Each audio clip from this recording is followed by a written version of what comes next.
I'm going to steal from Vanessa. Hey, y'all. If you missed out on the Game Toppers Kickstarter, don't despair. You can still go over to their store and order up some good stuff. Or, you might be able to get that late pledge in. You better go check it out at the Kickstarter page for Game Toppers. Or go straight to their website at GameToppersLLC.com. They've got everything you need to pretty up that table for when it's time to play a game. Recently, I had my Game Topper set up with After the Empire. Now, Marty, that game is a hefty one. Having all those boards out there, that big center board, and then having those pieces everywhere. I had my Watson set up. It kept everything nicely contained, not knocked on the floor, kept the dogs from sniffing it. It did a great job. I loved having it there. Had the drink holders right there on the side so that none of the cardboards for when I returned that game to you got messed up. Nobody spilled a drink on it. I was very excited about that. And it was really nice to have that very cool adventure playmat underneath it. It kind of set the theme. So I was very excited to be able to use my Game Topper to play After the Empire. But once again, if you missed out on the Kickstarter, be sure to head over to their website at GameToppersLLC.com.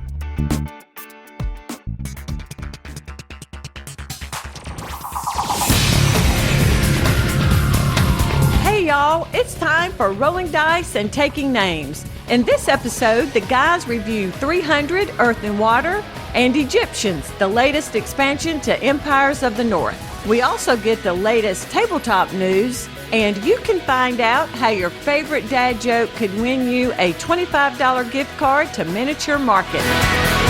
Pay Marty $25 not to tell a joke. Hello and welcome to Rolling Dice and Taking Names. This is episode number 230, Walking on Sunshine. I'm Tony.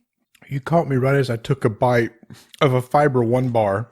Boy, that's going to make tonight's bathroom visit fun. No. I usually have one Fiber One. Look, it's a snack. It is a Weight Watchers friendly snack. There's only 70 calories in this little... It's actually a protein bar, I don't know what it is. It's just a local. Hey, I'm Marty. Why even bother eat those things? I just need something. I'm starving. So it's just a little snack just to tide me over. And it's like, well, you should eat a piece of fruit. I agree. I just didn't have any fruit in the house. Typically, I like to have a banana. Which we have learned from previous Rolling Dice and Taking episodes that there is a blight taking out the banana crops, and the bananas that we know will not taste the same later. So enjoy them while you can. I am coming to everyone from the sunny Bradenton, Florida studio. It's probably one of the most uncomfortable ways of recording. I have to lean over. I'm a bed, and it's a mess. So you're saying we have remote studios around the country? That's pretty sweet. We absolutely do. Sometimes we have them in Indianapolis, Bradenton. The home office in Waxhaw in Charlotte. And let's see, we've recorded in Atlanta. I'm trying to think of all the places I've recorded, and we've done hotel bathroom sounds. And speaking of which, Gen Con tickets went on sale this week at half capacity. And I thought, well, they sell out very quick. So they have been available for about a day now, over a day, and they're still available. So they're not selling out, even at half capacity. So I didn't know how it was going to be. I didn't know there's going to be a huge rush since it's limited attendance, or whether there's still a lot of hesitancy and there's no rush at all. So as it stands now, there's no rush at this point. A lot of that is people are debating, is it worth it? I know I am. If publishers aren't going to be there, and Ignacy did a blog, I think it was today, talking about the publishers not being there. I haven't watched it yet. By the way, that's at portalgamesus.com, portalgamesus.com. Well, it's at their YouTube channel. If all these people are dropping out, first off, maybe the floor won't be as crowded. You'll be able to talk to the smaller publishers. That's nice. I'm on the fence on this. I am too. I see the benefit of the, all of a sudden Ignacy's gone from, the medium publisher to he's now one of the bigger ones maybe on the floor. From his point of view, it may be, hey, this is great for us because... And we'll get into it in the next segment about all the big companies who are backing out. this is a good time that maybe I can get some exposure. But there was a survey that came out last week. I don't know if you saw from Gen Con where they're asking, all right, let's do another survey. What requirements are to attend? Do you need to be masked? Do you need to be vaccinated and stuff? So they haven't posted the results of that survey.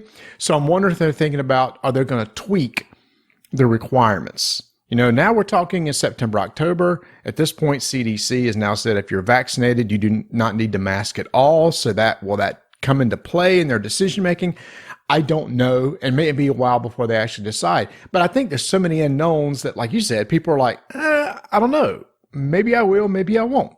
So it'll just be really interesting to see what people do, right? Depending on the vendors that we're going to talk about soon and the different protocols that's going to be in place, what people do. But you know what? I'm just going to be looking forward to, at that point in time, hopefully next year when things are totally back to normal, everything's open, everybody's going to be there, and we'll just see how this year goes. I think I'm off tonight because I'm not in my comfy E-Win racing chair. I am just so out of sync with you right now. It's unbelievable. I mean, I don't have Wi-Fi. I'm going through my wife's hotspot. I'm waiting for it to die out. This show, I mean, we thought it was going off the rails last episode when I started talking about Nubby soap. I swear, if there's any topic like that this time, I'm done. I'm just going to press stop and be done with it. So back to the Gen Con, I was thinking, what a great promotional item. Get some soap. Some RDTN labeled soap. We probably know people that can do that for us if we want. Little nubbies. So it's funny. So after that episode, people contacted us and said, you know, that's called massage soap. And I went, yeah, that's what it's called. Massage soap, because it's for massaging. It's not for making sure it doesn't stick to the soap dish. It's just massage soap.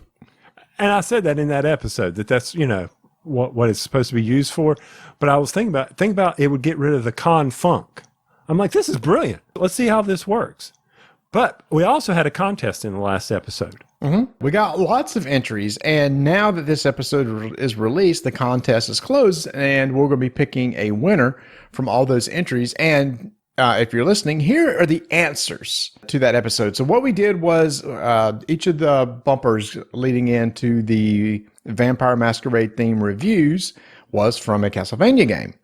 And the contest was name the title of the song, and you can have a chance to win a $25 gift certificate. And you could even enter if you didn't even know the name of the song. You just get more entries if you know. So here's what the answers were. The very first song is Bloody Tears, which is probably the most famous of all Castlevania songs because it's used in several games. It was in the Netflix series, which currently Adam and I just started watching season 4. We're going to be doing a live stream on our YouTube channel reviewing Castlevania, the series, and season 4. So that'll be fun. The next song on there was Abandoned Castle, which is my favorite song from the Castlevania series. And the last song was Dracula's Castle, which is used in several games. And if you play Smash Ultimate, it is a song used in the castle fighting zone in that game. So there you go. Bloody Tears, Abandoned Castle, and Dracula's Castle. And Castlevania, honestly, in my opinion, has some of the best video game music of all time. Having not played any of those, I will defer to your opinion on that. Did you not play any on the DS? No. Or the Game Boy? Side-scrollers aren't my thing. It's not a side-scroller. Does it have, do you go from left to right? It's a Metroidvania game. It's not Mario. Here it is. You called Zelda a side-scroller at certain times. Okay. So for me, anything that is a jumping platform, I will get the terms right from now on. A jumping platform game is not my kind of game. But it's not only that, but it's also combat. And lots of times platformers don't have combat like Mario does not. Well, never mind. I guess you could say if he lands on top of a turtle and turns upside down, I guess you could consider that combat. And then he picks him up and launches him and hits a whole bunch of mushrooms. Yeah, so never mind. Okay, yeah, I see what you're saying. But also the very, very classic term of a side-scroller means you're always moving from left to right. Okay.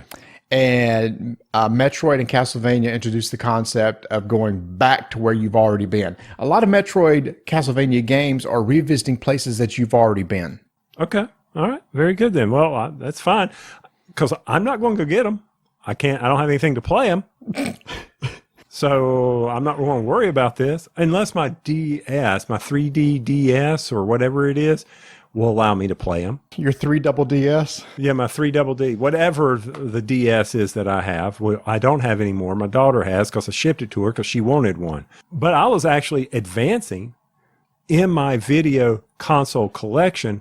I was able, through our game buddy, Bert, was able to secure me a PlayStation 5 GameStop bundle. And I was so excited by this because I was moving into the 2020s, getting something that, is hard to get. And what do you say to me, sir? You really don't need one.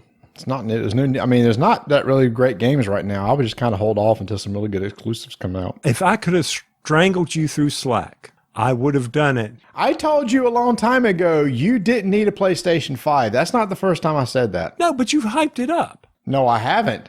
Have I hyped it up on here? I have not hyped it. I mean, it's cool. I haven't played a game on the PlayStation 5 in months. That's because you're too busy on the Switch. So that's what I'm saying. You didn't need one. You could have held off. Sucks. I told you early on, because I sat there and thought, I can't believe he's investing in a PlayStation 5. Now, you did say you wanted a Blu-ray player. Yeah, I did. This was an expensive Blu-ray player, but I mean, at least you do have a Blu-ray player. Well, I'm excited from the standpoint of what may be coming. Also, I've never owned any PlayStation. None. Ah, this is your first one. Okay, well, you know what? There is a good library of games. It was funny. You texted last week, and you asked, does the PlayStation 5, PlayStation 4 games? And I told Bert, let me have some fun with this and tell him he has to buy an adapter first. You almost had me. You almost had me on that one. You almost baited me on that one, but that was a quick Google search. I said, there is no way that they would be that stupid. There are some solid PlayStation 4 games. If you want I don't know how you feel about story games, but Last of Us 1 is a really good story game.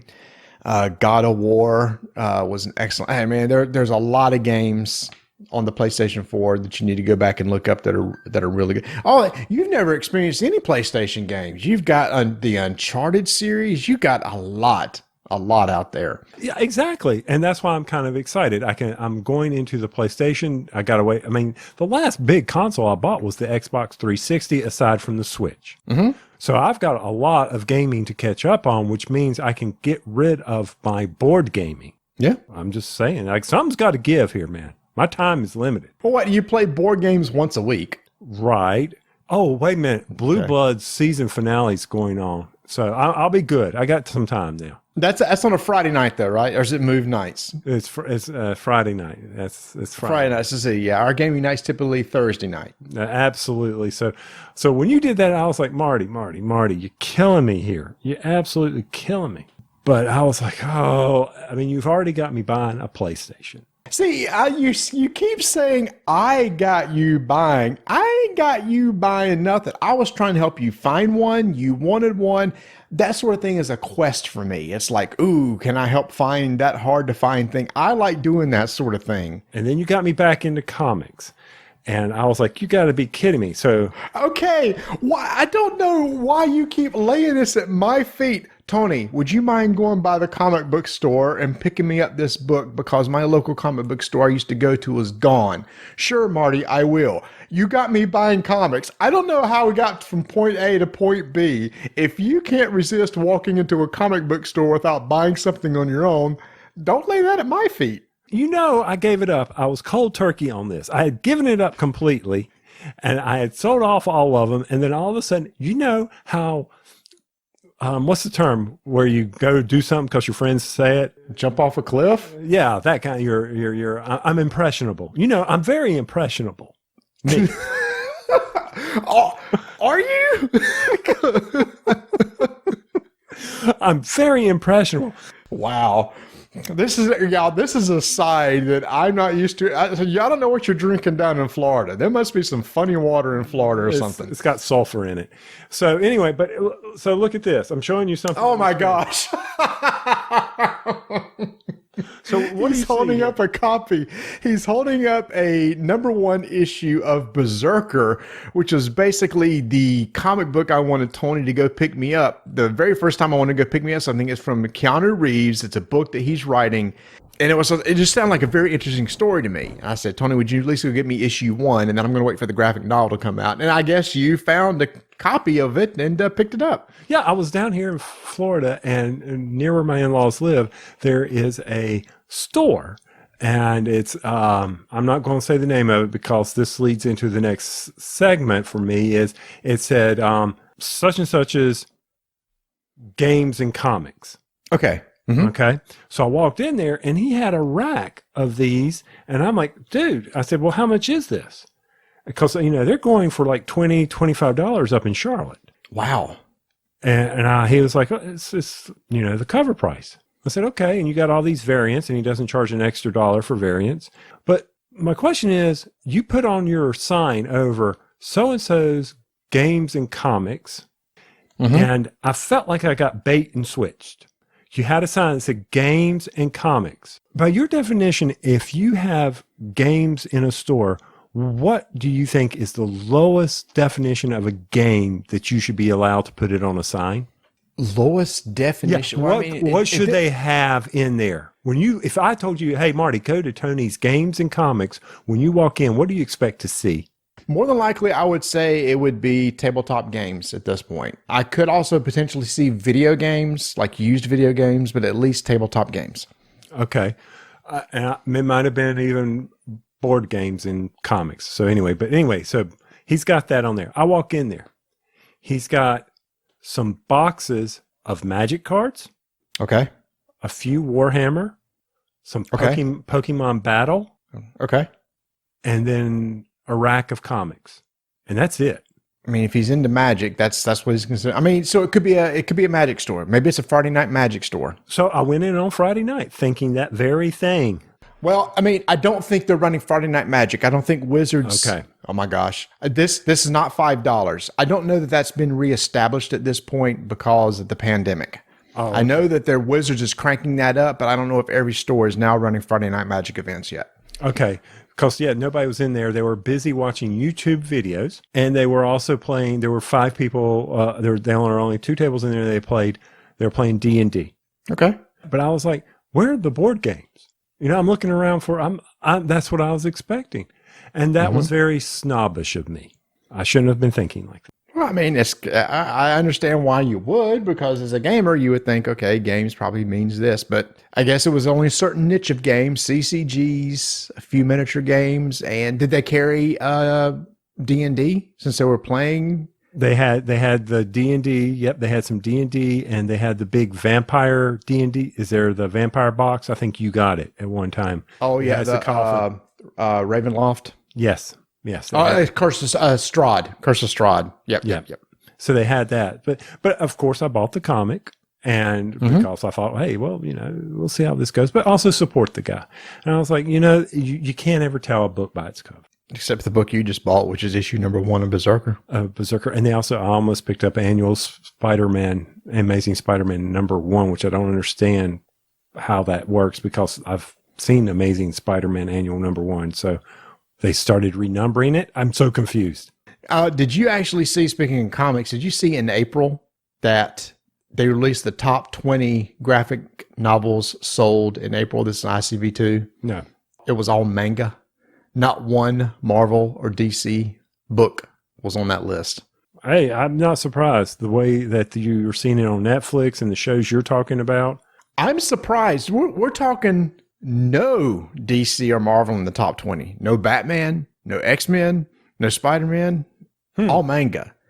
And it makes me think, it's like, oh, this is interesting. Are the big boys, even with their movies and their TV shows and their streaming services, it's just interesting that they can't even get one of their books. And now this isn't individual issues. This is graphic novels. So this, there is a difference there. They can't get one of those into the top 20. It's just interesting. It shows you how big the Japanese products, the anime and manga are picking up in the Western world. And you even see it on video games. There's a lot of really, really good Japanese games that are like coming out on the Switch that are just super popular. So I think that's cool. I think that's cool that the West is really starting to appreciate a lot of the art and pop culture stuff that's coming out of Japan. Yeah, I clicked on something on the Switch that was on sale, and I'm like, what is Monster Hunter Girls? What is this?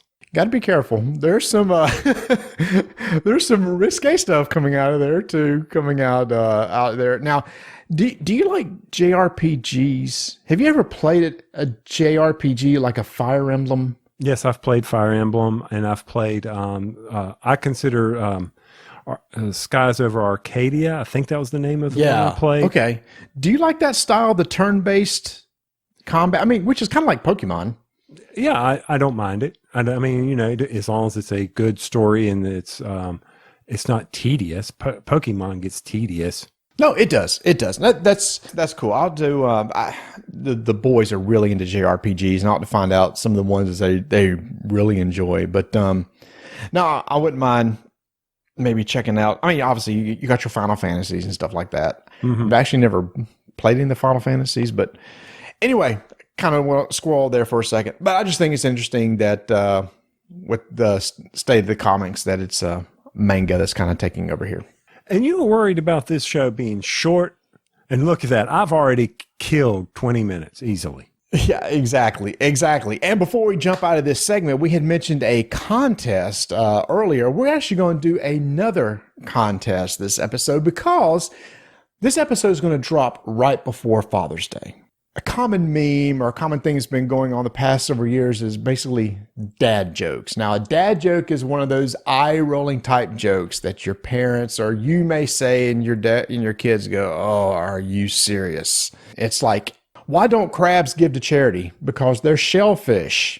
What did the evil chicken lay? Deviled eggs. So, you know, it is very punny type stuff. So here's the contest, everyone. Send us your best dad joke. Send us your best dad joke that either gives us an actual laugh or the biggest eye roll, and we'll give you a $25 gift certificate to Miniature Market. Once again, we'll create a form, put it out there, or just make it easy. If you want to, you can email us at rolldicetakenames@gmail.com. rolldicetakenames@gmail.com. Give us your best dad joke. On the next episode, we'll read some dad jokes, and we'll pick one that we like the best and make them the winner. How hard? No, never mind. I was going to say, if your dad joke has a squirrel theme to it, I'll give you an extra point, but that'll take me some work. So no, I don't want to do any work. So this episode comes out on June 1st. So if we want to have this in the following episode, please have your jokes to us by June 12th, Saturday, June 12th. And so that when we record in the next couple days after that, we'll have a chance to read over the jokes and get them on the air. Now, obviously, these are going to be read on the air, so make sure they're clean. We'll make sure they're clean. If they're not clean, they won't be on the air. Again, you can email us at rolldicetakenames@gmail.com. We'll create a little form if you want to go that way and you don't want to share your email or contact us via email. That's fine too. So a couple different ways to enter. Again, best dad joke. We'll pick one.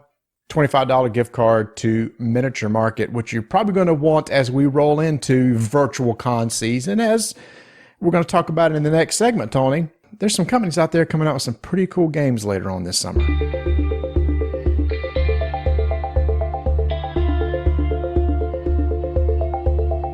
Guess what, Tony? Miniature Market is now on TikTok. I'm waiting for Marty to be on TikTok. No, Marty don't need to be on no TikTok, but I think you want to go follow Miniature Market if you're on TikTok. It's at @miniature_market. I don't know if they're doing dances out there or little cute skits. I'm not sure. I need to check out the TikTok-y thingies to see what's going on, but anyway, they have a TikTok channel now, and along with that, they got a bunch of amazing games coming out. And I don't know if you know this, everybody, but they also carry folded space inserts for organizing your games and everything. And we're going to be talking about the expansion for Empires of the North later on in the episode. And I am getting the folded space insert for Empires of the North that will hold all these expansions because, Tony, you saw the box. the box is getting kind of full and I couldn't get the lid all the way on. Now, Ignacy said if you pack it right, you can get everything in there. And I'm sure there's probably a way to do it. But, I'm going to check out this folded space insert and see how it works for me. So if you want to find out more about all those inserts, follow them on TikTok. Make sure to go over to miniaturemarket.com. Over the past several weeks, there has been a lot of board gaming news drop, Tony, and we kind of teased this in the opening segment. One of those is there are a lot of big vendors that are not going to be at Gen Con this year. Last week, it was announced that Asmodee, and that includes everybody under Asmodee, Z-Man Games, Fantasy Flight Games, etc., will not be going to Gen Con. Paizo, who makes Pathfinder, will not be going to Gen Con. Ultra Pro will not be going to Gen Con. And if you think about how the Gen Con floor is laid out, right when you walk in the door, what is the first thing you see? You see the big Paizo booth with all their Pathfinder stuff, and then spread out all across the front is FFG, Asmodee, Z-Man, all gone. I'm just waiting for if CMON drops. Oh, I'm sorry. Come On drops. Then that's a whole nother section gone right there. But maybe that'll give people more space to spread out. This may not be a negative thing. No, it may not be. It may not be. And it may be people aren't bumping into stuff and each other and stuff like that. But I think this is one of those things, and we talked about Ignacy doing a talk, and he gave some of the reasons why publishers may not choose to go. One is obviously a decreased number of people going. So then you got to weigh the cost. And from what I've heard is Gen Con's not giving a discount on the booths. You're still paying full price for booths for half the attendance. So vendors are maybe going, why would I want to spend all this money if I know that the foot traffic is going to be a lot lower than normal? And they say it's usually a loss anyway. You don't make that much money at Gen Con. Asmodee, Fantasy Flight, they have a lot of volunteers, and they probably were going to have a lot of trouble getting a bunch of volunteers together. Think about just the FFG booth alone and how they have all those tables of all those people running demos. That would be kind of tough to coordinate. Can you get enough people that would want to volunteer under the current situation and everything like that? So a lot of big boys said, you know what, we'll just see you guys next year. And a lot of them are just going online and doing an online event. And plus, they didn't have Gen Con last year. So what was hurt? Did it hurt their bottom line? So they can do a little analysis and say, you know what? We didn't do that. We didn't get hurt by this. So we don't need to be there. And actually, Ignacy brought that up. He said now it'll be interesting in 2022 if some of these people who have not attended the past 2 years, if they look at their bottom line and you go, what? We don't need to go to the show. Some vendors may decide, and he gave a good example, Stonemeyer Games never has a booth at Gen Con, and he says it's not hurting them at all, and it's true. So some of these companies may forego that. I mean, Fantasy Flight's always exciting because they have their, in-flight report where they do big announcements and stuff. But today's Fantasy Flight's not the same Fantasy Flight it was a couple years ago. They've rolled off the RPG segment. They've rolled off the miniature segment. They don't have as much to talk about anymore. But anyway, I'm kind of rambling. The fact is a lot of these companies may decide, you know what? Like you said, wasn't worth it. We'll just stay home and instead take the money that we were going to use for Gen Con and use it for other types of marketing. Right. And does that give us the ability to want to play more games? Going to Gen Con was also in the evening being able to play the games. So it will be interesting to see those individuals who may have like big game rooms, what they decide to do. Prime example, Paizo. They always have a big hall for Pathfinder. Well, now they're not going to be there. So there's a one hall that wouldn't even be used this year. Is BGG going to be there? They always had that huge conference room in the hotel. Are they thinking about, well, do we want to put ourselves subject to any risk? Oh, that's a good point. I have not heard from them. And you mentioned Come On. And I've seen a couple of people say that, Come On's not going, but I haven't seen an official statement, and maybe I've just missed it. Because that was another obvious one I thought when it comes to floor space, they take up a lot of floor space also. It's a watch and wait. I think that's where we're all at. Watch and wait. See what happens. And like you said, there's business decisions going to be made out of this. Maybe what we thought was you've always got to be at Gen Con. You go, You know what? Maybe you don't. So I'd be interested to hear what our listeners think. Hey, go over to our BGG Guild and give us your thoughts. Or in our Discord channel. Or in the Discord channel. Either one works. But even regardless of the fact that... There's no such word as irregardless. I was saying regardless, not irregardless. Regardless, there's still awards to be announced. Oh, yeah. Yeah. Aside from the Squirrelies, which are the most prestigious awards, the Spiel Des Jahres nominees just came out. You know, they have 3 categories. They have their main Spiel Des Jahres. They have one for kids, and they have the Kinderspiel, which is kind of the more complex games. And the main Spiel Des Jahres, what was nominated is Robin Hood from Cosmos, which is not here in the U.S. yet, but I'm sure they'll be pushing it to get it over here now. And that's a co-op game that I had read about earlier this year. Micro Macro Crime City, by Spellwise and Pegasus Spiel. That's kind of like, I don't know if you've seen it, Tony. It's almost like a Where's Waldo type murder mystery. You have this big picture and you're trying to find things on the map. People who've played it said they love it. And then another game called Zombie Teens, which I had never even heard of. I've never heard of these. I mean, I've heard of Robin Hood. I hadn't heard of Macro, but you're right. Zombie Teens? No, nothing here. So it'll be exciting news to find out the winner. I'm betting on Micro Macro. That has, ever since that was been released, people love that game. So I'm expecting that one. The one that, a little more complex games was Fantasy Realms from WizKids, Lost Ruins of Arnak from CGE, and Paleo. Now, I don't think it's any surprise that my game of the year for Squirrelies is also nominated for Spiel des Jahres, Lost Ruins of Arnak. So I'm hoping that one wins just to put it in good company with the Squirrelies. I think you got a good shot at that, though. Fantasy Realms? Was that card game we played? It sure was. And that is exciting for WizKids to have this game. And what I couldn't understand was that game has been out for a few years here, but maybe it just showed up in Europe, and maybe that's why it got nominated, because it just now got over there. I'm not sure, but that's the game that we played where you play a card, take a card into your hand, and then try to score the most points. They just came out with the new expansion that we covered on our episode a few weeks ago. It is very hard to find now.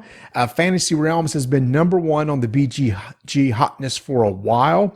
I reached out to them and told them congratulations. They immediately wrote back, yeah, we need to print some more of these because it's an inexpensive game, and it's one of those, when it's nominated for an award like this, it's going to sell really well, and it honestly is a solid card game. Great to put in your pocket and play at any time. So congratulations to WizKids for getting nominated for that.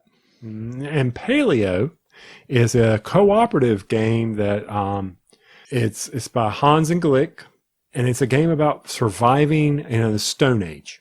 Once again, a survival game, cooperative survival game. So I haven't played that one. I haven't even seen this one. Have you seen this one? I have seen it because I saw Shut Up and Sit Down do a segment on it. Okay. That's the only reason why. So it looks like an interesting game, but I haven't played it, so I really can't speak to that one. But I have played the other two, or we have. We have. Yes, we have. I'd be interested in playing Paleo and see how it compares to Robinson, or, I mean, Stone Age. It's not cooperative, but it's along the same collect resources and all, but you're competing for victory points. So interesting. Right. I'd like to see that one too. So work on that. You need to get us a copy somehow. I don't know. Maybe we'll go buy it. Who knows? And speaking of games that, who knows, might be nominated next year, we had a nice talk with Ravensburger, and they were talking about some of the games that's going to be coming out this year. And one of them was just announced is from their famous Villainous series. They have a new version of that coming out called Mischief and Malice. Got some of your favorite Marvel characters, Marvel villains in it. Loki, Maddox, and Madam Mask, who I had never heard of. I've never heard of Madam Mask. You know who MODOK is, right? He's the guy that rides in the chair, right? That's Thanos. He's the big-brained guy, and it actually has a show coming out on Hulu, an animated show with Patton Oswalt voicing him, and it's supposed to be like a comedy. Who's the hero that goes against him? I don't even know. I remember seeing him, but I don't even know. Do you? I have no idea. I don't. I don't remember all the top of my head who is his main nemesis or his main person against him. But yeah, those are the three villains that's going to be in this. And as always, these is a standalone game or can be mixed with others. It's going to be coming out in August, which would be your typical Gen Con time frame. And pre-order should be up now. So if you like Villainous, you want to check out Mischief and Malice. And I believe, if I remember correctly from our meeting, they also said that you could mix it in with the Infinity Gauntlet series. Okay. So that was that big box that we got. That when I played it, I remember my wife thinking, man, this is complicated. So don't be, Villainous, Ravensburg, that's that simple, Disney game. No. These are very challenging games. And with Loki, the way she was explaining it, that sounded kind of interesting in how that he would achieve his victory points. Unfortunately, my notes are not on this computer, or I would be able to tell you what those are. I do a disservice to it. I'm sorry. But make sure to keep an ear out for Ravensburger and some other announcements that they're going to have later out through the year. But this is one of the first big ones that come out. And again, people love their Villainous games. And if you like Villainous, you got another version coming to the table soon. Now, the next piece of news is not about the podcast called Rain in Hell. That's when you listen to this. No, it's not a rain. No, it's some game that Marty can tell you all about. Marty, Rain in Hell. So there is a miniature channel, YouTube channel that I followed for years. It's Tabletop Minions, and it's hosted by a gentleman who calls himself Uncle Atom, ATOM. Fantastic channel. This guy knows his stuff. He does usually about one show a week, like on Fridays. He talks about miniatures games. He talks about just the hobby in general. He has Twitch streams where he does painting and everything. So now he is working together with another designer whose name is Vince Venturella, and they're coming out with a skirmish miniatures game called Rain in Hell, REIGN. This is a fast-paced, brutal miniature agnostic skirmish game set in hell. Now, what miniature agnostic means, there's not going to be a line of miniatures for this game, and instead, you can go out to, Reaper miniatures, or if you have other miniatures lying around that you want to use for this game, feel free to use those. And in this game, you lead a cabal, a group of demons, on a quest to reshape the face of hell according to your philosophy. The game can be played as a one-off engagement or as part of a longer campaign. Over time, your cabal will grow in power and attract or evolve more powerful demons. So that's the theme of the game, is you're playing as demons. And I just now honestly got the PDF right before we started recording. I reached out to Adam, Uncle Atom, ATOM. His real name is Adam, ADM. He sent me the PDF to check out because it's going to be coming out available on Drive-Thru RPG on Friday.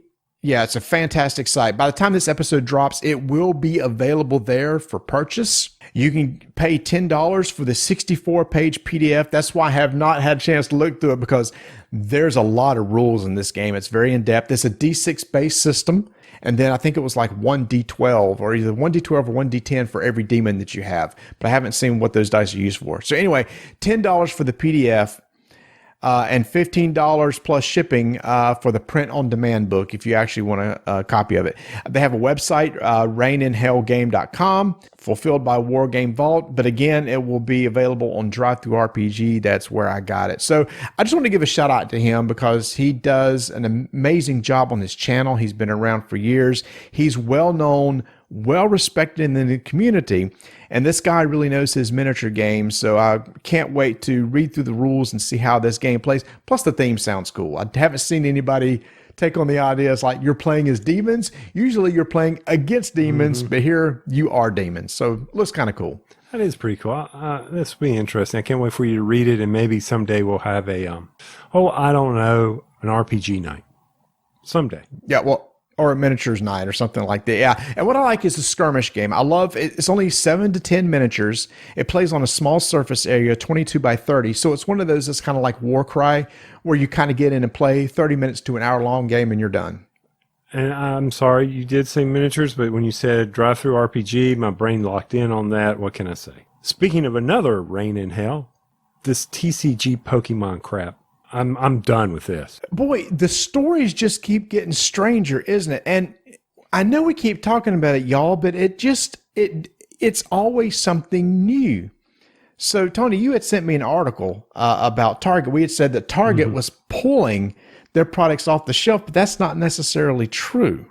Well, they're pulling them until they can figure out how to protect their employees and their customers in a way that you don't have the Twitter video you sent of the people rushing into Walmart to clean the shelves of Pokemon cards, which is just ridiculous. And they're saying, Target has supported this for a long, long time. And they've got, 24 feet in Target is a lot of space for something. They talk about that. That's what they've got for it. And they're like, well, we got to get it back on the shelf, but we don't want to create what you sent a Twitter video of a bunch of, I'm going to be nice, people getting just loading up shopping carts worth of Pokemon. No, it was idiots. This was posted on Pokemon News. This is like an official Pokemon Twitter channel, basically showing like what you said, these idiots running into Walmart as soon as the doors open, pushing their buggies down to the aisle where Pokemon was just stocked. And basically they're raking in Pokemon cards into their cart, pushing each other. One guy who was taking the video said, forget this. I'm not getting in this mess. And what ticks me off about this, these aren't the people that's going to go home and play the game. These aren't people that's not even just wanting to collect. All they're wanting to do is make a quick buck because of the supply and demand of Pokemon cards, which we have talked about on previous episodes. There's a huge demand for old and new Pokemon cards, and you can't keep these things in stock. And the same thing with sports cards too. The Twitter account Pokemon News said, if you're lucky enough to spot Pokemon cards in the wild, please be respectful and leave some for other trainers. Everybody deserves to enjoy the hobby and not have it ruined by scalpers. So there you go. That's exactly what these people are. You know what, Pokemon producer? Flood the market, and they can be like the people who have 400 rolls of toilet paper stuck in their house. Yeah.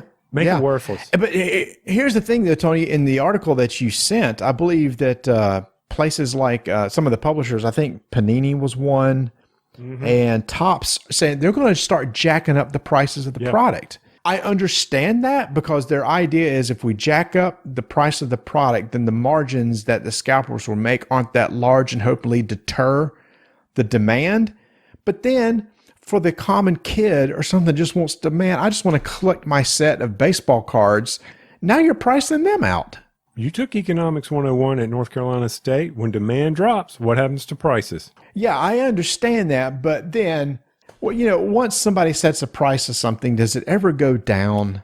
Gas does. Supply and demand, man. You watch it go up and down all the time. Well, maybe it would. And I would hope that if, let's say somebody like Topps is saying, all right, we usually charge $3 for a pack of cards. Now we're charging $5. And let's say that they start to see, next year, there's not as much demand for the 2022 cards. And they go, okay, we're going to go back to $3 per pack. That would be awesome. But I'm almost afraid that, once you get used to a certain price, then it's like, that's just what it is. You absorb the pain for a little bit, and then after a while, you just kind of get used to it. I just don't want the common person who wants to play a game or collect cards get squeezed out. Supply and demand, it'll take care of itself. How long have video games been sitting at $59.99? Yeah, and what is Sony just doing now? $69.99 because I bought a PlayStation 5. I know why that's. They jacked it up $10 because you made me buy a PlayStation 5. So people are like complaining, I can't believe $70 for a game. Well, guess what? 2 years from now, you're going to be used to paying $70 a game and you won't think about it anymore. Because remember, games used to be $49.99. $49, and then when they went to $59.99, we went, come on. And now you're like, oh, I wish they'd go back to just $60. Now they're $70. I've got no issue with that one. And the reason why is because the consoles are getting more powerful. It takes more programming. When I was playing on the Switch, Phoenix Immortals Rising, I believe was what it was, I was looking at that thinking, the artwork in this game is amazing. Breath of the Wild took all those years to develop. They need to, I understand it. I have no problem with that. But back to what we were talking about, Pokemon cards, all that, you could go to Goodwill and pick them up. You're going to see the same thing a year from now. You think so? You think eventually this will quiet down? Oh, yeah. Supply and demand. It happens. It'll do it. Well, I just do know that over at Alpha Investments, as Rudy is saying, he's like, yeah. He said, I'm not sure this is a bubble. He said, I think Pokemon will keep its value, but maybe the craziness will start dying down. I hope so, because this really made me mad today. This image that I saw on Twitter, this video on Twitter, these goofballs basically running down the Walmart aisles, crashing into each other with carts, trying to rake boxes into their cart. Yeah, I stopped watching it because all I saw was a bunch of butt crack. That's what they are. It's a bunch of butt cracks. 5-minute initiative begins in 3, 2, 1. Last year, our 2-player game of the year, Shores of Tripoli, I love because it was a historical combat game. Tony, you and I just got to play another historical combat game called 300 Earth and Water.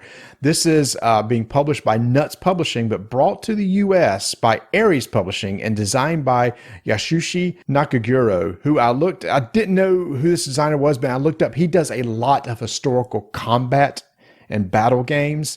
And this is probably a 30-minute little board and cube card game, totally asymmetric, based on kind of what the movie is, Tony, 300. You have the Persians, you have the Greeks, you have 2 asymmetric play styles. And basically, the Persians are trying to go in and wipe out the Greeks, and the Greeks are just trying to hold them back and just survive. But this game, Marty, has an element that I love about it. It has the multi-purpose cards, small deck of cards that one side will have a various text that it can use and the other side will have one. And I like that. I like how that goes into the play where you're having that hard decision to make on how to use a card, because a card can be used to move or a card can be used for its text. Oh, do I want to use it for this reason or do I want to use it for I need to move my fleet? Hard decisions are being made constantly with this game. Yeah, when you first start out, the turns are basically the Persians go first. Right when the game starts, you have 12 talents, and you can spend those however you want. You could spend 1 talent to draw a card and draw as many cards as you want. You can also use talents to recruit units into cities that you control. Now, this is a small board with cities marked by circles around the board, and you can place units into them, and they're connected by lines so that it shows you paths how to get from city to city. So then you have to decide, well, how many cards do I want to draw into my hand? And then, like you said, Tony, you're going to need cards anyway, because eventually you're going to spend cards to move units about. So if you draw a bunch of cards, great, you can move a bunch of units, but then you also need to spend the talents to recruit units. When that's done, the Greeks have 6 talents. They have less talents to put out and put warriors onto the board, but they have less warriors also.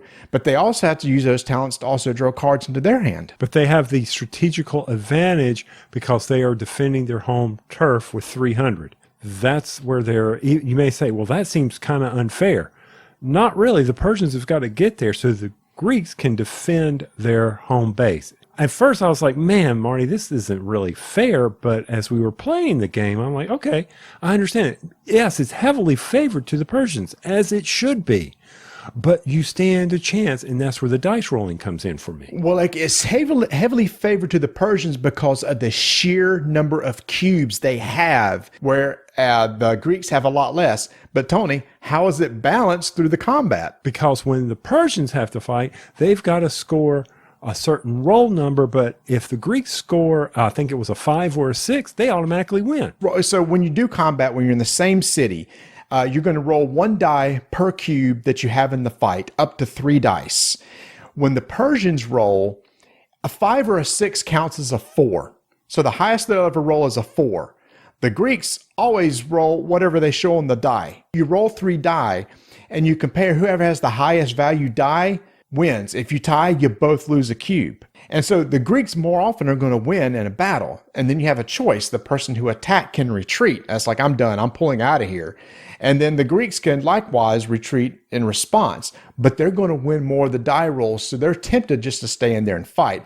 But you also have fleets on the board. You have discs that you can put on the board to move units across the channel and try to infiltrate into cities. But you also have boat battles too.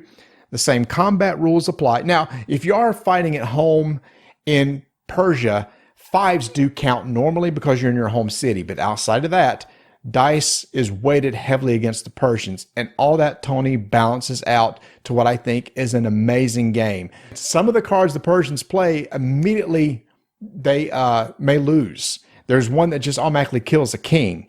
And when a round is done, you're going to count the number of cities each side's control.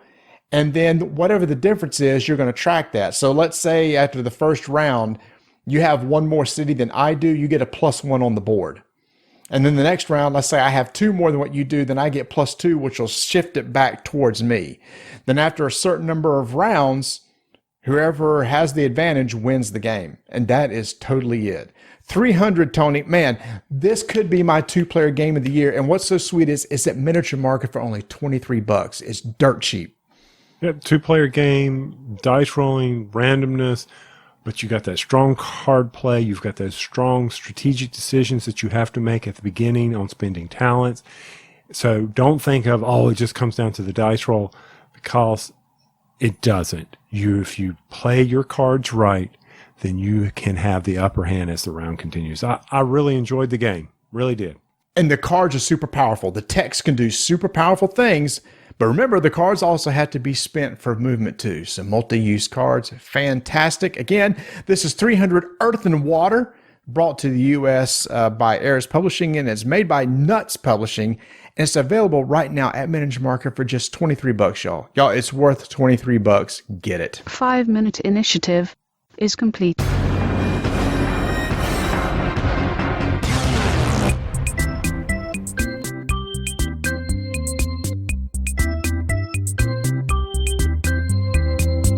Marty, I mentioned before that I have a problem. Hey, you know what? I've heard that if you want to try to sell something and advertise, what you do is you state a problem and then you give a solution. Am I supposed to have the solution, or do you already have the solution for the problem that you're getting ready to mention? They took care of me. So over at portalgamesus.com, it redirects you to portalgames.pl. So Okay. I don't have to say that anymore. I don't have to say portalgamesus.com. And my problem is, how do I know which website to go to? But on the very front of portalgames.pl, there's now a new website address for the US shop. Click here. Look, problem solved. Now I get the US site, and which is now shopportalgames.com. So my problem has been solved. Ignacy has done me a service by providing me that click here button on the front page. The man listens. He is on top of it. Because how else am I going to get my Robinson Crusoe or my next expansion to Empires of the North, Egyptians, which we're going to be talking about later. I mean, if you pre-order it today, you can get it for a 20% discount if you're listening in the back time when we recorded this, because it may be out by the time this is released, which I think it will be. Be sure to go over to portalgamesus.com, go to the US store, which will take you to shopportalgames.com. I think he should add a few more words just to keep me tongue-tied.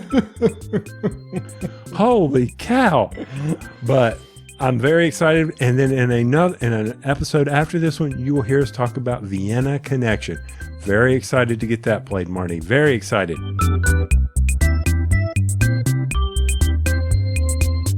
Empires of the North has a new expansion. I don't know about you, Marty, but I haven't even mastered the barbarians, and yet Egyptians is coming. I'm not sure that Egypt is in the north, but I know is it above the equator? It might be. I don't know. That's not $5, people. I can Google this right now and figure this out. But we have the Egyptian expansion to Empires of the North, and Marty and I got to play a faction each, and I love it when Empires hits the table. I wish we could play it some more so I could learn all the factions. So I'm going to go ahead and say this right now. When you're playing Empires, you need to understand what the other factions are doing that you're playing against so you can kind of help beat them down to keep from running away, because that happened to us. We had a faction run away because we weren't really sure what was going on while you and I were learning Egyptians. But I really like these two. These were really simple. They're falling in line with barbarians. They have ratings on these on how difficult they are, and actually this is considered two of the more difficult ones. I don't look at ratings. It's not kind of like I don't look at Rotten Tomatoes. Well, so for example, yours, the one that you played was the Hatshepsut clan, is a difficulty level 8, and I played the Amenhotep clan, which is a difficulty 9, which is high, which is high for these guys. And we can just get some highlights of what the difference, because these two clans, even with the Egyptians, are just totally different. So my thing is that I have location cards that can also be boost cards, and typically your boost cards in Empires of the North it'll say something like harvest to use this card or sale to use this card. Well, I had locations that I could either build or I could use them as boost. And then some of the cards that once I had them as locations, I actually had to assign resources to them to keep them in play or they would go away. That was called the sustain cost. The reason why I had to do that is because some of these cards, Tony, were pretty powerful. Yes, they were. So once you got them into play, you had to spend an extra resource to keep it there in play, because then once they were there, I was able to build a nice engine. And again, that's what I love about this game. Is what I love about Imperial Settlers. It is at its core an engine building game, and this clan, the one that I played, is no different. So how did yours exactly work? So on my side of it is there was no way for me to gain the apples. I kept calling them tomatoes and you kept correcting me. All right. So for my resource, there was no way for me to do that. Oh, but wait, at the beginning when you draft 4 cards and you have to pick and you discard the workers, you spend those workers that you want to keep. The ones that you choose not to, you flip them over. They have trees on the back of them. And if the trees have little fruit symbols, then you're planting apple trees. Or if they don't, then you're planting wood. You're planting a forest. And when you go to harvest your basic resources, or if you've got a field of resources, when you go to harvest that resource, that if there is a worker assigned there, then you will take those trees and you will gather the resources of wood or apple, and then you have to discard those cards. So it's a one-time use that once you go to harvest those fields. Now, if there's nobody assigned there, then you don't gain the benefit. You just get the harvest card that they're planted from. So like if you placed them behind the fisher, the place where you're getting fish, then all of a sudden you're not going to get those. All you're going to do is get the fish. You're not going to gather the apple or the wood. Also, some of my cards that if you assign workers to them in the upper corner, when you were to rotate them to use their action ability to score victory points or gain resources or something like that, if a worker is assigned here, you would get a bonus. So that was one of the things that you had to do. So for me, you're having to use your workers to get them assigned and then be able to move them around and manipulate them. Because if they're not assigned, then you don't get to score points. I found it very difficult to get that engine up and running, but by the second to last round, I said, okay, I see how this is going to work, and I was able to catch up with y'all on victory points.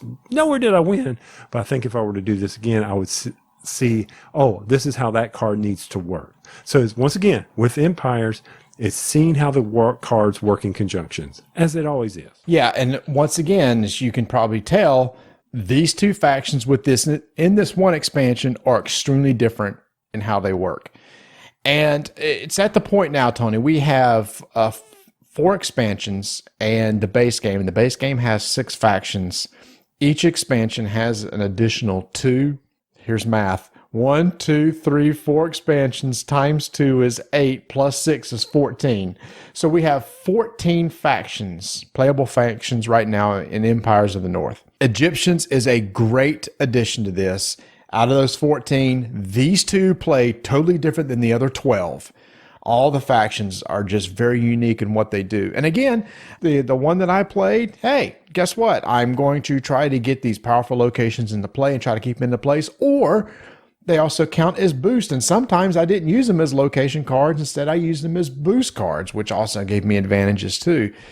This expansion was actually not designed by Ignacy, Tony. It was designed by Johanna Kajanki, who has done a lot of design work now for Portal Games, and she single-handedly did the Egyptians expansions and did, I think, a fantastic job on this. So just to upset Ignacy, I think this is going to get a squirrely for expansion of the year. Just upsetting.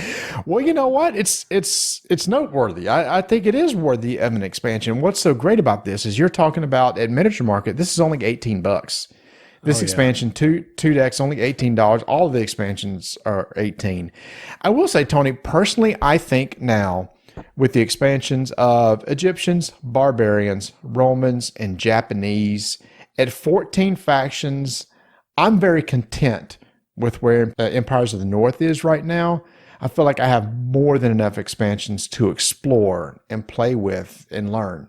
Personally, I think if he never releases another one, and I hope he does because I hope this game has long legs, but if he never releases another one, I have more than enough content to play with. Oh, yeah, just trying to master them. And then you'll eventually find the one that you really enjoy, the one that resonates with you. Really enjoyed Barbarians. I didn't think I could replace, that one. But now, Egyptians, the one I was playing, that was kind of fun. I enjoyed that. I like that assigning the workers.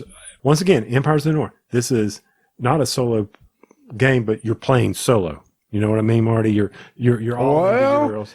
I know. Yeah, I know what you're saying, but you can't affect others. And like you said at the very beginning, unless you know what somebody else is doing and what their faction does, they may run away with it. And if you're not going in there and raiding them, and like we kept saying, somebody should really tap that one card Bert is using to generate all those victory points. And we never did. Our factions really didn't give us that ability to raise him, to gain that resource to be able to do that. Right? Oh yeah, you need the little the axe token in order to be able to go and do that. Yeah, I mean you had to get cards into play that actually gave you that. That's true. And that's where the exploring the islands come in. When you intermix all the islands, because there are 2 new islands I think that come in with the Egyptians here, you might need to go out and find that resource that you are not getting, and that may be it. But in order to do that, you've got to be able to raise. Now, it's in there. There is the ability to generate the raise token, because if you didn't, then you cannot go explore and conquer an island. Right. Yeah. There are 3 new nearby islands and 2 new distant islands. And again, I love that about the sale, right? So you have 2 different islands to go to, and whichever one you go to, you have 2 different options. Like you can plunder, which just gives you straight resources, or like you said, you conquer, and that gives you an additional location that you can use and also generates victory points. And at the end, and again, one thing I like about this one over Imperial Settlers, this is a race to 25. And just every time we play this game, we talk about at the beginning, man, this is slow moving. And then all of a sudden, we're at like 16, 17 points and somebody goes, I can probably win next round. It's one of those games. I love Euro games where momentum is built and speed increases and doesn't slow down. So many Euros, the beginning of the games are real quick, and as the game progresses, the rounds slow down. This is the reverse. It takes a while to start building the engine, but once people's engines are running, the victory points just fly off the board at that point. So if Empires is still in your collection, which it should be, if you enjoy this style of game, you always have to clarify these things. Egyptian expansion, definitely a must, from my opinion, just because you need a new challenge. You need something else to give people the ability to experience that game, to see if they can master it as well. I really think it's worth the cheapness that you will see over at Miniature Market. Cheapness, yeah. $18 at Miniature Market. And if you want to, you can go out to our YouTube channel, where by the time this episode drops, I will have released. I took on the challenge, Tony, of doing Should You Play Empires of the North, and got it in 1 minute. I wish you could do that for our 5 minutes. I just need to. That's all you need to do, man. Boil the rules down to a minute. If you could do that, we'd be golden. So be sure to check it out. I managed to pull it off. So go follow our YouTube channel, Roll Dice Take Names, and you can see this is the third one I've released in the shorts, the Should You Play series. And I decided to tackle one that was a little bit more hefty to see if I could pull it off. And I will say that my original script was 1 minute 30 seconds, so I did have to cut to get it down under a minute. So again, that is Egyptian Expansions, Empires of the North, out right now. All right, Marty, I don't know how much longer my back can take it not being in my E-Win chair, E-Win chair, which, by the way, that RDTN code still works, last I heard. Yes, it does. And they said there's been selling a lot of chairs. So thanks, everybody, for supporting and using that code. It means a lot. They do track that stuff, so we really appreciate that. Absolutely. Now, I know I think it's what RDTN. RD10. If you go out to, and I think it's like 30% off. That's right. That's crazy. It's a comfortable chair. I will tell you, during the winter, it was warm. That leather was a little warm on. I tell you what, kept me warm. Now with the shorts, you got to be careful. Don't stick. Don't want to stick to the chair. So Put a little talcum powder down there. Absolutely. Okay, before I start talking about Nubby soap again, let's move on. So I am missing out on 2 game nights by being down here in our Bradenton office. I'm not missing out on games. I've been playing, let's see, we've played After the Empires with my daughter, her boyfriend, and my wife, and it took us 4 hours. Oh my gosh. Are you serious? I tell you what, we'll put that in the show notes for 231 to revisit that. Yes, it took 4 hours to play. And it wasn't, I don't understand how. To be continued. Okay, to be continued. Okay, let me just ask this. Did they like the game? Noah did. Rebecca did. Donna, not so much. Okay, all right.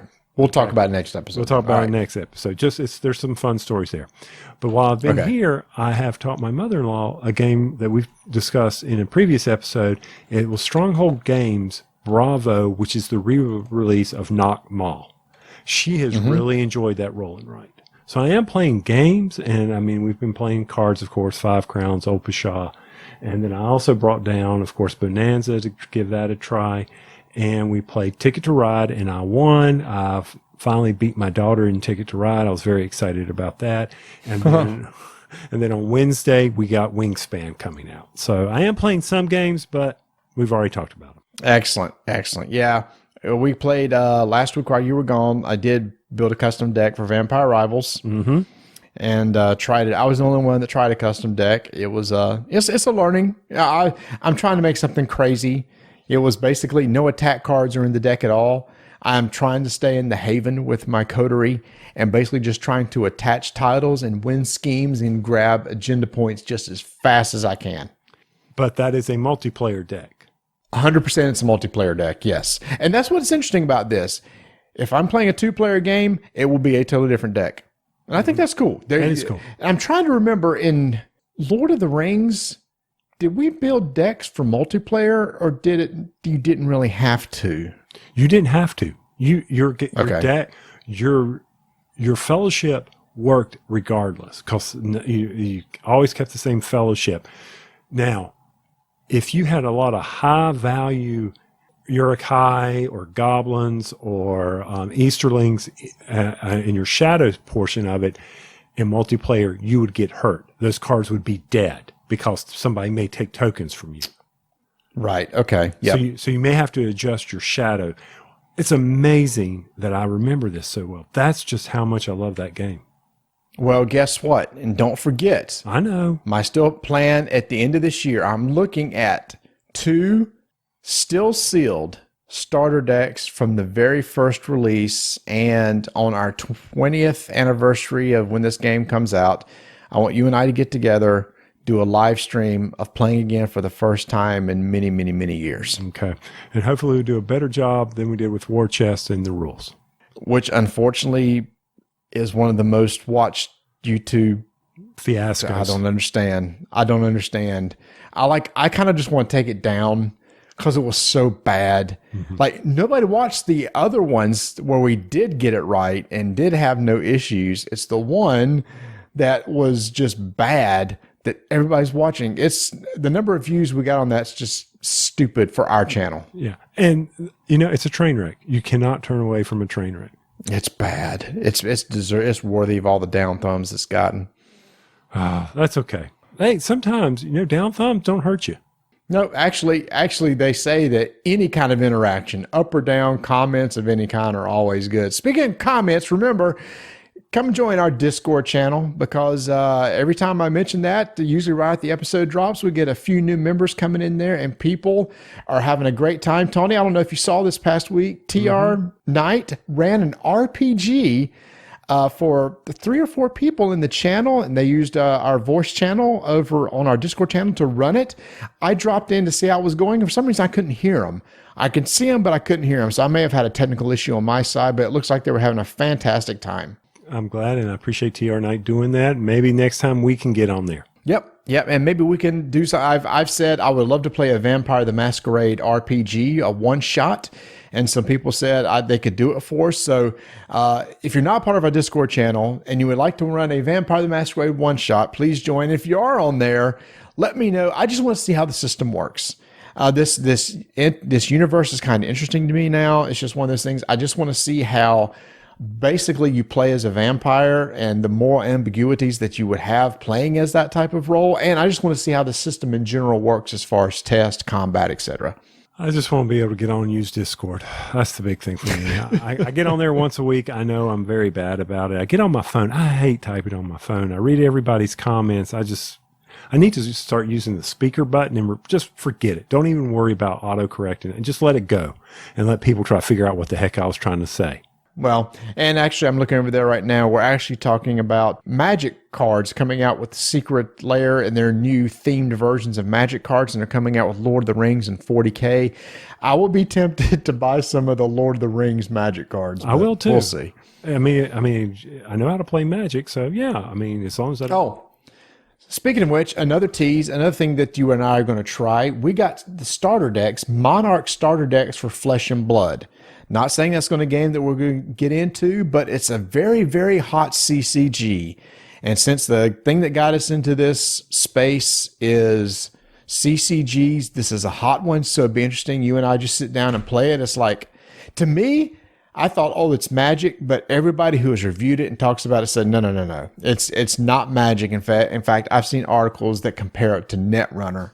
So I really want to see how that works. So when we have the chance, you and I can sit down and play starter decks of Flesh and Blood and just see what we think about it.